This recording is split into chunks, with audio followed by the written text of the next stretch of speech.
প্রিয় শিক্ষার্থী সবাইকে স্বাগত জানাচ্ছি। আমি মিজান স্যার। ঈদ মোবারক। ঈদের পরে আজকে স্কুল পর্যায়ে নবম দশম শ্রেণীর, বিশেষ করে নবম দশম শ্রেণীর ছাত্র এবং ছাত্রী সবাইকে জানাচ্ছি ঈদের শুভেচ্ছা। তো আজকে আমরা পুরাতন একটি টপিক এবং নতুন একটি এপিসোড নিয়ে এবং শেষের দিকে আমি বলবো, এরপরে এই বিষয়ে আর একটি ক্লাস আমাদের নিতে হবে। সেই ক্লাসটি আমি অবশ্যই আজকের ক্লাস শেষে বলে দেব আমাদের পরের ক্লাসটি কি হবে। তো আজকে আমরা সেই ক্লাসটি নিতে যাচ্ছি, অর্থাৎ শেষের আগের ক্লাসটি। আমরা পড়ছিলাম পদ প্রকরণ। যারা আগের ক্লাসগুলো খেয়াল করেছো তারা নিশ্চয়ই বুঝতে পেরেছো যে আমরা আসলে কি পড়তে যাচ্ছি। তো আমরা কি পড়তে যাচ্ছি সেটি আমরা না লিখে আমরা কিছু এমনি এলোমেলো কিছু শব্দ লিখব। এই শব্দ থেকেই আমরা কিছু জিনিস আমরা লোকেটেড করতে পারবো যে আমরা আসলে কি ঘটনা ঘটাতে যাচ্ছি। যেমন আমি এখানে 5টি শব্দ লিখেছি: দেখা, শোনা, করা, যাওয়া, খাওয়া। এখন এই 5টি শব্দ দেখে তোমাদের প্রথমে মনে হচ্ছে স্যার এগুলো ক্রিয়াপদ। আমি বলছি না, এগুলো ক্রিয়াপদ নয়। না, এগুলো ক্রিয়াপদ নয়। তুমি প্রশ্ন করবা ওয়াই? তোমার একটি প্রশ্ন থাকবে যে স্যার এগুলো কেন ক্রিয়াপদ নয়। আমি প্রথমে তাহলে উপরে আমরা শিরোনামটা লিখি, আজকে পড়ব ক্রিয়াপদ পড়তে গিয়ে আমরা এগুলো লিখছি, অর্থাৎ দেখা, শোনা, করা, যাওয়া, খাওয়া।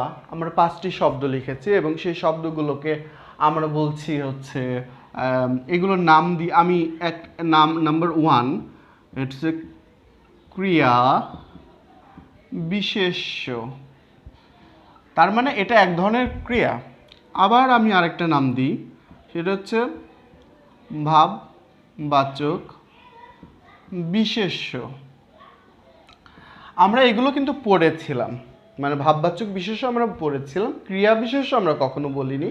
কিন্তু ভাববাচক বিশেষ্যটা আমরা বিশেষ্য পড়াতে গিয়ে এই দেখাশোনা করা, ভোজন, শয়ন, দর্শন, গমন, এইগুলো আমরা বলেছিলাম। তাহলে এগুলো ক্রিয়াপদ নয়, এগুলো হচ্ছে মূলত ভাববাচক বিশেষ্য পদ। কখনো কখনো এই ভাববাচক বিশেষ্য পদ বিশেষণের মতো আচরণ করে। তাহলে এই পদগুলো ক্রিয়াপদ হবে কখন এবং ক্রিয়াপদ হবে কিভাবে? এই পদগুলো ক্রিয়াপদ অর্জনের যোগ্যতাগুলো কি লাগবে সেগুলো আমাদের জানতে হবে। 2টি যোগ্যতা খুব লাগবে। এই 2টি যোগ্যতা ছাড়া ক্রিয়াপদ এদের পক্ষে হওয়া সম্ভব নয়। সেটা হচ্ছে 2টির মধ্যে একটি হচ্ছে কাল আর এটা হচ্ছে কর্তা। ওকে, কর্তা এবং কালের কথা বলছে। এই যে কর্তা কি? কর্তা চাহিদা, আর এটা হচ্ছে কাল চাহিদা। কর্তা এবং কালের যদি চাহিদা থাকে কোনো পদের, তাহলে কর্তার চাহিদা এবং কালের চাহিদা থাকে, তাহলে সেটা বিশেষ্য, বিশেষণ, সর্বনাম, অব্যয় কিচ্ছু হবে না, সেটি হয়ে যাবে ক্রিয়াপদ। তার আগে আমরা এটুকু দেখে নিই, যেমন দেখা একটি শব্দ। এই দেখা শব্দটি কিভাবে হলো সেটি আমরা একটু দেখি। যেমন দেখ একটি ধাতু প্লাস আ সমান দেখা। দেখটা কি? এটা হচ্ছে ধাতু আর এটা কি? বিভক্তি। আমরা এটাকে কি বলি? ধাতুকে বলে কি? ক্রিয়ামূল। আর এটাকে কি বলি? ক্রিয়া বিভক্তি। আমরা নর্মালি এরকম বলে থাকি, আর এটা সমানই আমরা বলি হচ্ছে ক্রিয়া। কিন্তু আমরা এটাকে যেহেতু ক্রিয়া বলছি না, তাহলে ক্রিয়া আমরা কাকে এখন বলবো সেটি আমাদের আনতে হবে। আমি যেমন এই একটি শব্দকে বেছে নিই, দেখা শব্দটাকে আমরা বেছে নিতে চাই। যেমন প্রথমে বলি আমি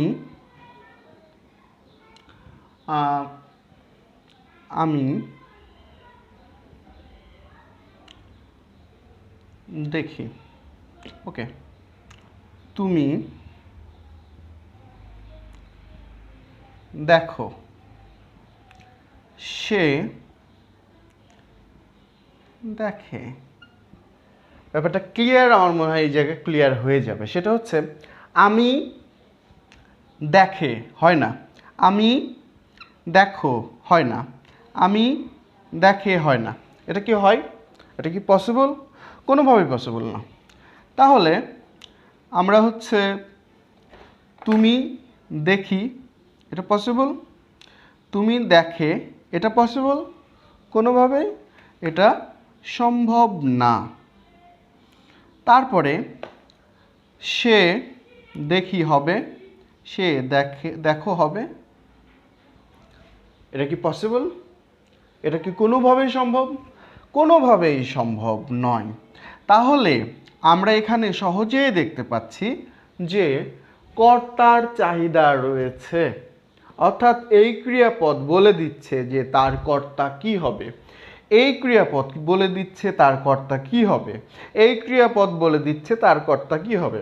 এখন কাল চাহিদা, এখন দেখি, দেখো, দেখে সবই কিন্তু বর্তমান কাল। আমরা জানি যে বর্তমানকাল, অতীতকাল এবং ভবিষ্যৎকাল তিনটি থাকে। এটি আমরা তিনটি রূপ আমরা দিতে পারি। সেটি আমি দেখি, এগুলো সব বর্তমান, এগুলো বর্তমান। তারপরে আমরা যদি লিখি আমি দেখেছিলাম, অতীত হয়ে গেল। আমি দেখব, তাহলে ভবিষ্যৎ হয়ে গেল। তারপরে এখানে যদি লিখে দেখেছিল, দেখবে, তো তাহলে ক্রিয়ার রূপ হয়ে গেল। ক্রিয়ার রূপটাও আমরা দেখতে, মানে কাল চাহিদাটাও আমরা এখানে পেয়ে গেলাম। তো আমরা এখানে দেখা জায়গায় আমরা যদি যেমন একটি কর্মপদ নিয়ে আসি, যেমন বই পড়ি, বই পড়ি, বই পড়ে, বই, তুমি বই পড়ো, সে বই পড়ে। তাহলে আমরা কর্ম ছাড়াও আমরা দেখলাম একটি, কর্মসহ আমরা দেখলাম একটি একটি করে। তাহলে এগুলো সব হচ্ছে ক্রিয়া যার এই দুটি চাহিদা রয়েছে, অর্থাৎ কর্তা এবং কাল চাহিদা রয়েছে। তাহলে আমরা এখন বুঝতে পারলাম যে ক্রিয়াপদ কাকে বলে।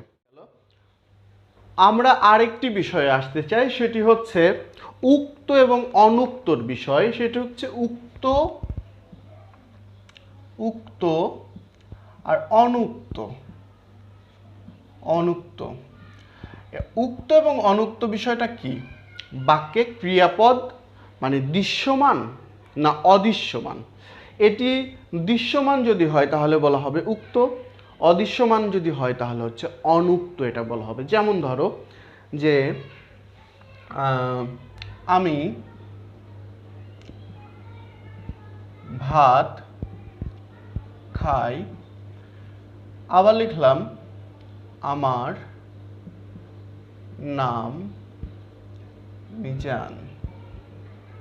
ওকে, দুটি কমপ্লিট সেন্টেন্স, দুটি কমপ্লিট বাক্য। দুটি কমপ্লিট বাক্য লিখেও আমরা বলছি যে এটি বলছি উক্ত, এটি বলছি অনুক্ত। হোয়াই? তোমাদের প্রশ্নই জাগতে পারে যে স্যার কেন এটা উক্ত, কেন এটা অনুক্ত কেন? আমি বলি যে আমি ভাত খাই, তাহলে কি আই ইট রাইস। ওকে, তো আমার এখানে খুব ইটটা খুব সুন্দর করে দেয়া আছে, আর এখানে কি মাই নেম ইজ মিজান। তাহলে এই ইজের অর্থটা এখানে কোথায় আছে? আমার নাম হয় মিজান, রাইট? আমার নাম হয় মিজান। এই হয়টা এখানে দৃশ্যমান নয়, এই জন্য বলা হচ্ছে অনুক্ত। অর্থাৎ যে ক্রিয়াপদ দৃশ্যমান তাকে বলা হয় উক্ত, যে ক্রিয়াপদ দৃশ্যমান নয় সেটাকে বলা হয় অনুক্ত। এখন আমি এই উক্ত উক্ত যে ক্রিয়াপদ, সেই উক্ত ক্রিয়াপদের যে প্রকারভেদগুলো সেটি নিয়ে আমি একটু কথা বলতে চাই, সেটি নিয়ে আমি একটু দেখতে চাই। সেটি হচ্ছে আমরা সমাপিকা এবং অসমাপিকা ক্রিয়া এই দুটি জায়গা আমি দেখব। যেমন হচ্ছে আমি এই বাক্যটাই নিই, বাক্য নম্বর 1, আমি ভাত খাই। আবার বাক্য 2, আমি ভাত খেয়ে। ওকে, তো দুটি হচ্ছে এখানে একটি ধাতু আছে, ধাতুটা কি? খা। ধাতুটা কি? খা ধাতু। খা ধাতু থেকে খাওয়া, খাওয়া, খাওয়াটা কি? ভাববাচক বিশেষ্য। এটা হচ্ছে ভাববাচক বিশেষ্য। এই ভাববাচক বিশেষ্য থেকেই আমরা চলে আসবো আসলে আমরা যেটা পড়তে যাচ্ছি সেই জায়গা, ভাববাচক বিশেষ্য থেকে। তো এখানেও খায় আছে, এখানেও খেয়ে আছে, কিন্তু এই আমি ভাত খাই এই বাক্য দিয়ে আমি আমার মনের ভাব পূর্ণভাবে প্রকাশিত করতে পেরেছি, বা আমি এখানে পূর্ণ মানে আমার যে ভাব সেটা কমপ্লিট করতে পেরেছি। এই জন্য আমি এখানে একটা দাঁড়ি চিহ্ন দিলাম, মানে আমার এখানে কমপ্লিট সেন্টেন্স বাক্য আছে। কিন্তু আমি ভাত খেয়ে যখন আমি বলছি তখন আমার মনে হচ্ছে যে আমি ভাত খেয়ে কী, মানে ঘটনাটা কি, তাহলে কিছু একটা করতে হবে। তো ভাত খেয়ে কি, যে আমি ভাত খেয়ে পড়তে বসবো বা হচ্ছে স্কুলে যাব, মনে করো স্কুলে যাব। ওকে, তাহলে এখানে আরও একটি ক্রিয়াপদ পেলাম, এটা ক্রিয়াপদ, এটা ক্রিয়াপদ, এটা ক্রিয়াপদ। এই ক্রিয়াপদটি যেহেতু তার কাজ সম্পূর্ণ করেছে, এটাকে বলা হয় সমাপিকা ক্রিয়া। সমাপিকা ক্রিয়া। এই যে যাব, যাওয়াটা কমপ্লিট করেছে, এটাও কি সমাপিকা ক্রিয়া। এটা কি কমপ্লিট করতে পেরেছে? এটা হবে অসমাপিকা ক্রিয়া। তাহলে আমরা সমাপিকা ক্রিয়া এবং অসমাপিকা ক্রিয়া দুটিই পেলাম। ক্রিয়াপদের মধ্যে আমরা প্রথমে পেলাম হচ্ছে সমাপিকা, সমাপিকা, তারপরে পেলাম অসমাপিকা।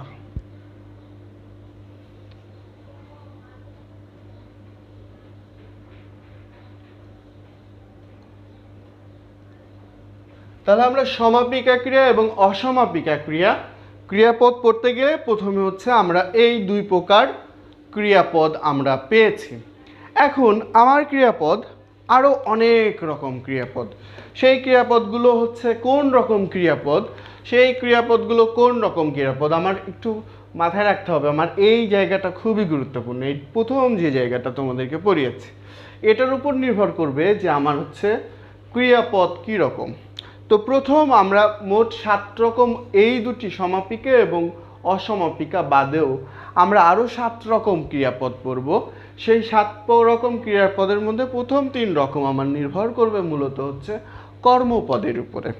তো কর্মপদ প্রথমে আমাদেরকে জানতে হবে কর্ম কি। কর্ম কি? তো কর্ম কি? প্রথম হচ্ছে কি বা কাকে দিয়ে প্রশ্ন করলে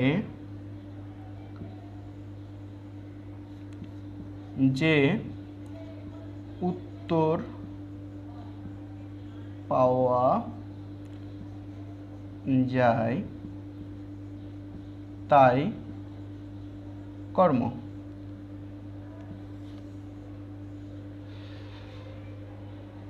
তো আমরা এই জায়গাটা একটু দেখি যে কি বা কাকে দিয়ে প্রশ্ন করলে যে উত্তর পাওয়া যায় তাই হচ্ছে কর্ম। তাহলে কি বা কাকে দিয়ে প্রশ্ন করলে যে উত্তর পাওয়া যায়, যেমন ধরো যে আমি ভাত খাই। তো এই খাইকে আমার প্রশ্ন করতে হবে, আমরা পড়ছে কি ক্রিয়াপদ। যেমন আমি আমি ভাত খাই, তুমি আমাকে প্রশ্ন করছো যে তুমি কি খাও? ভাত খাই।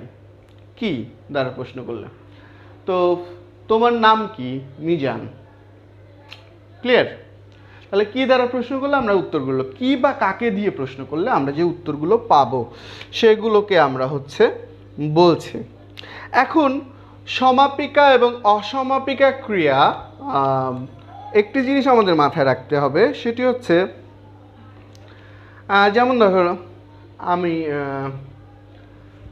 সমাপিকা এবং অসমাপিকা ক্রিয়ার ক্ষেত্রে, যেমন আমি, একটি পার্থক্য আছে, আমি নদী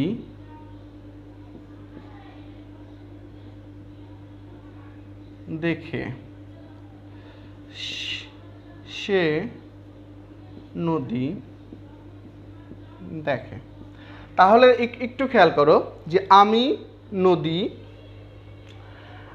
দেখে, আমি নদী দেখে, সে নদী দেখে।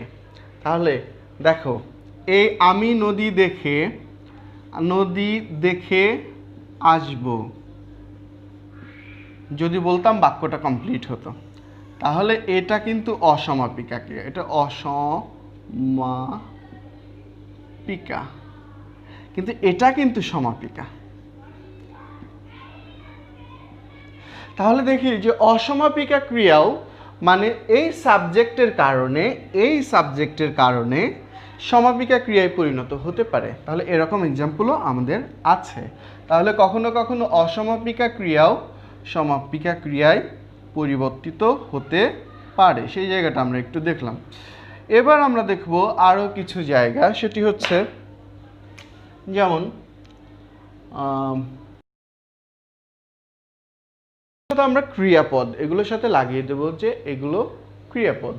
আমরা এই ক্রিয়াপদগুলো আমরা হচ্ছে লিখব। লেখার জন্য আমরা এই জায়গাটুকু একটু মুছতে হবে, আমাদের আরেকটু জায়গা আমাদের প্রয়োজন। তো এই জায়গাটা আমাদের মোছার দরকার ছিল, এইটুকু না মুছলে আমাদের হচ্ছে না। তো সকর্মক্রিয়া, যেমন আমি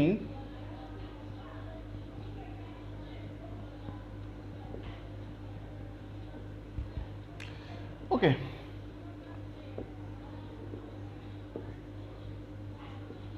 আমরা পরপর দুটি বাক্য লিখেছি, একটু খেয়াল করি যে আমি ভাত খাই, তুমি কি খাও, মানে কর্ম তুমি কি খাও। ভাত খাই, আমি ভাত খাই, তুমি কি খাও, আমি ভাত খাই। আর এটা কি, আমি খাই, কি খাই, আমি খাই, কাকে খাই, কোনো প্রশ্নেরই আনসার নাই, কিন্তু এটাই আছে। তার মানে এই ভাতটা হচ্ছে কর্মপদ, এটি হচ্ছে কর্ম, ভাতটা হচ্ছে কর্মপদ। তাহলে এই ক্রিয়াপদের কর্মপদ আছে, তাই এর নাম সকর্মক্রিয়া। এখন তুমি যদি প্রশ্ন করো স্যার পরেরটাই তো কর্মপদ নাই, তাহলে তো এটা অকর্মক হবে। না, এটা অকর্মক হবে না। কেন না হবে না আমি সেটাও তোমাদেরকে বলি, যে অকর্মক ক্রিয়া হচ্ছে সেই ক্রিয়া যে ক্রিয়ার কর্ম কোনোদিনও দেওয়া সম্ভব নয়। যেমন ছেলেটি হাসে, ছেলেটি হাসে। এখন তুমি যদি প্রশ্ন করো যে স্যার ছেলেটি কি হাসে, ছেলেটি কাকে হাসে, আনসার করা সম্ভব? কোনোভাবেই উত্তর দেওয়া সম্ভব? ছেলেটি কি হাসে, ছেলেটি কাকে হাসে, কোনোভাবেই উত্তর দেওয়া সম্ভব নয়। সো এটি হচ্ছে অকর্মক ক্রিয়া। যদি দ্বিকর্মক ক্রিয়া আমরা নিতে চাই তাহলে আমরা যেমন বাবা আমাকে বই কিনে দিয়েছেন, এই বাক্যটি আমরা যদি লিখি বাবা আমাকে বই কিনে দিয়েছেন, তাহলে এই কিনে দেয়া বা দেয়া এটি হচ্ছে ক্রিয়া। কে কিনে দিয়েছে? বাবা। এটা হচ্ছে কর্তা। আমার এখান থেকে দুটি ক্রিয়া বের করতে কর্ম বের করতে হবে। কি কিনে দিয়েছেন, কি কিনে দিয়েছেন, তারপর কাকে কিনে দিয়েছেন। তাহলে কি এবং কাকে দুটির আনসারই আমরা এখানে পেলাম, কি এবং কাকে। যদি কি দিয়েই দুটি আনসার পেতাম তাহলে দ্বিকর্মক হতো না, একটি কর্মই ডাবল হতো। তো যদিও শব্দ দুটি ভিন্ন হতো তারপরেও একটি কর্মই ডাবল হতো, সেটা দ্বিকর্মক হতো না। তাহলে আমরা এখানে মাথায় রাখবো যে যে ক্রিয়াকে কি দিয়ে এবং কাকে দিয়ে প্রশ্ন করলে মানে দুটি আনসার পাওয়া যায়।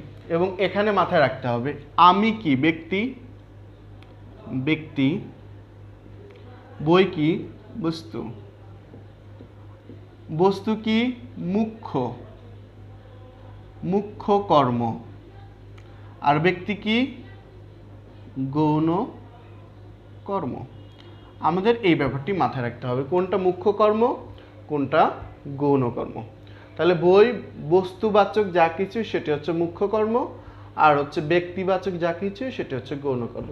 তো আমাদের এটি গেল, আমরা চলে আসি এই জায়গায়।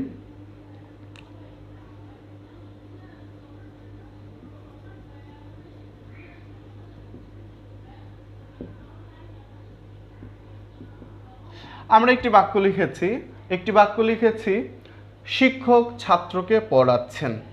ওকে, এটি হচ্ছে ক্রিয়া, এটি ক্রিয়া। এখন তুমি প্রশ্ন করো যে শিক্ষক কি পড়ছে, শিক্ষক কাউকে দ্বারা পড়াচ্ছে, শিক্ষক কাউকে পড়াচ্ছে। তাহলে এটি কি প্রযোজক কর্তা, আর এটি প্রযোজকর্তা। তো এরকম যার রয়েছে, যে ক্রিয়াপদের রয়েছে অর্থাৎ যার প্রযোজক কর্তা রয়েছে তাকে বলা হয় প্রযোজক ক্রিয়াপদ। ব্যাপারটা বোঝাতে পেরেছি? শিক্ষক নিজে পড়ছেন না, ছাত্র পড়ছে, ছাত্র হচ্ছে প্রযোজ্য। সাপোজ ফিল্মের কথা ধরো, যে অভিনয় করে সে অভিনয় করে, কিন্তু যিনি ডিরেক্টর, যিনি পরিচালক এবং প্রডিউসার যেই হোক না কেন, তারা কি ওই অভিনেতা অভিনেত্রীকে নিয়োগ দেন অভিনয় করার জন্য এবং সেটা তারা পরিচালনা করেন। তাহলে প্রযোজক অর্থাৎ যে ক্রিয়াপদ বা যে বাক্যের মধ্যে ক্রিয়াপদ আছে এবং এরকম একটি কর্তা রয়েছে, প্রযোজক কর্তা, সেই ক্রিয়াপদকে বলা হয় প্রযোজক ক্রিয়াপদ। ব্যাপারটা মনে হয় ক্লিয়ার হয়েছে। দেন আমরা চলে যাব যৌগিক ক্রিয়া। যৌগিক ক্রিয়াতে আমরা বলি যে আমার ভাইকে দেখে, যেমন আমরা যদি বলি আমার ভাইকে দেখে রেখো, তো আমরা কি বললাম, আমার ভাইকে দেখে রেখো। আমি পাশাপাশি আর একটি বাক্য লিখতে চাই, আমাকে মনে রেখো, আমাকে মনে রেখো। ওকে, আমরা এই দুটি বাক্য লিখলাম। এই দুটি বাক্য একটু দেখি, এটা কি দেখা কি, এটা আমরা ক্রিয়াপদ, এটা দিয়ে তো হয়, আমরা পড়েছিলাম। তারপর রাখা, দেখা, রাখা, দুটি তো ক্রিয়াপদ, দুটি মিলে একটি পদ হয়েছে, দুটি মিলে একটি পদ হয়েছে। তো আমার ভাইকে দেখে যদি রেখো না হয় তাহলে এই দেখাটা কি অসমাপিকা ক্রিয়া, আর এটা কি সমাপিকা ক্রিয়া। তাহলে অসমাপিকা ক্রিয়া এবং সমাপিকা ক্রিয়া মিলে যে ক্রিয়া, সেই ক্রিয়াটা কি ক্রিয়া? যৌগিক ক্রিয়া। অসমাপিকা ক্রিয়া এবং সমাপিকা ক্রিয়া মিলে যে ক্রিয়া, সেই ক্রিয়াকে বলা হয় যৌগিক ক্রিয়া। তাহলে আমার ভাইকে দেখে রেখো। তোমরা যদি এখন প্রশ্ন করো স্যার এখানে ক্রিয়াপদ কোনটি, ক্রিয়াপদ দুটি, তুমি যদি একটি ধরো তাহলে রেখোটা ধরতে হবে, কিন্তু পাশাপাশি যেহেতু দুটি ক্রিয়াপদ রয়েছে তাহলে দুটিই তোমাকে ক্রিয়াপদ, একবারে বলতে হবে দেখে রেখো, মানে শব্দ দুটি আলাদা আলাদা থাকবে, কিন্তু তোমাকে মুখে বলতে হবে দেখে রেখো। একটি ক্রিয়াপদ, দেখে রেখো। এবং এই ক্রিয়াপদকে ভাগ করলে দুটি ক্রিয়াপদ পাওয়া যাবে, একটি হচ্ছে অসমাপিকা, একটি হচ্ছে সমাপিকা ক্রিয়া। এই দুইটি মিলে যে ক্রিয়াটা হয় সেই ক্রিয়াটার নাম হচ্ছে যৌগিক ক্রিয়া। আবার এই যে এটাও রেখো, বাট এখানে আছে মনে। এটা কি সমাপিকা ক্রিয়া। সমাপিকা ক্রিয়ার আগে বিশেষ্য, বিশেষণ, সরি ভালো করে লিখি, অব্যয়, বিশেষণ, যাই থাক না কেন, অর্থাৎ এটা স দিয়ে আমরা বোঝাচ্ছি সমাপিকা, সমাপিকা। ওকে, তো এর আগে বিশেষ্য, বিশেষণ, অব্যয় যাই থাক না কেন সেটার সাথে যদি সমাপিকা ক্রিয়া যুক্ত হয়, আমাকে মনে রেখো একসাথে হয়, তাহলে সেটা হবে মিশ্র ক্রিয়া, সেটা হয়ে যাবে মিশ্র ক্রিয়া। আমাদের এগুলো কমপ্লিট হয়েছে। দেন হচ্ছে সমধাতুজ, সমধাতুজ, বা এটাকে বলা হয় হচ্ছে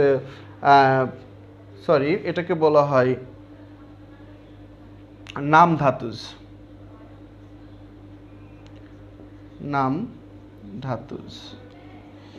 ওকে, নাম ধাতুজ, নাম মানে হচ্ছে নাউন।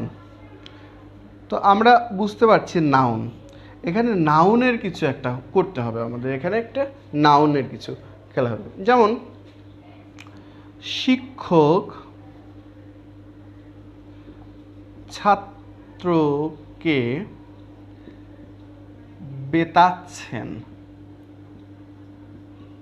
ওকে, তাহলে এখানে একটি ক্রিয়াপদ আছে, সেটা হচ্ছে বেতাচ্ছেন।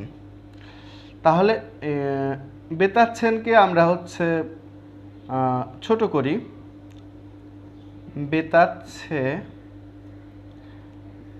বেত যোগ আছে শোন বেতাচ্ছে। তাহলে এটা বেতটা কি? এটা হচ্ছে নাউন। নাউন মানে কি? বিশেষ্য। এই বিশেষ্য পদ যদি সরাসরি ক্রিয়াপদ হিসেবে ব্যবহৃত হয় এবং সেটার স্ট্রাকচার পরিবর্তন করে, সরাসরি ক্রিয়াপদ হিসেবে ব্যবহৃত হয় এবং সেটা যদি তার স্ট্রাকচার পরিবর্তন করে, তাহলে এটা হয়ে যাবে, কি হয়ে যাবে? নামধাতুজ। নামধাতুজ কি? ক্রিয়াপদ। তাহলে ছাত্র নামধাতুজ ক্রিয়া বা নামধাতুজ ক্রিয়াপদ কাকে বলে সেটুকু আমরা বুঝলাম। আজকে প্রায় এক সপ্তাহ পর তোমাদের ক্লাস নিতে আসলাম, কিছুটা ভুলভ্রান্তি, জড়তা, অনেক কিছুই থাকতে পারে।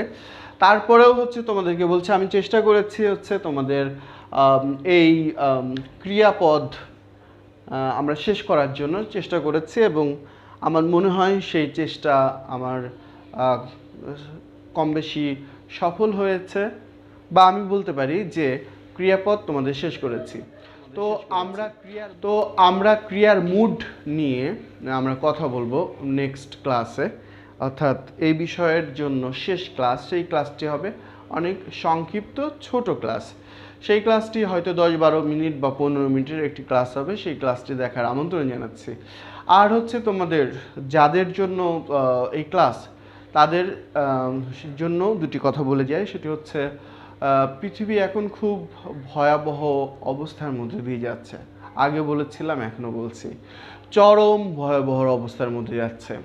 আমরা অনেক শারীরিক, মানসিক, আমরা বলবো যে অনেক রকম কষ্টের মধ্যে দিয়ে যাচ্ছে।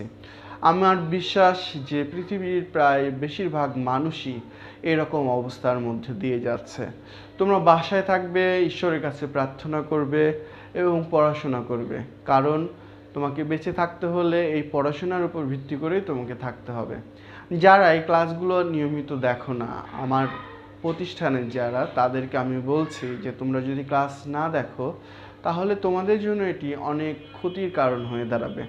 তোমাদের পড়াশোনা প্রথমত হবে না, দ্বিতীয়ত পড়াশোনা হবে না বলতে ভালো হবে না, প্রস্তুতি ভালো হবে না। দ্বিতীয়ত তোমরা হচ্ছে পরবর্তী যে বিশ্ব, অর্থাৎ করোনা পরবর্তী এই পৃথিবী এরকম থাকবে না। করোনা পরবর্তী পৃথিবী বদলে যাবে, করোনা পরবর্তী পৃথিবী একেবারেই বদলে যাবে।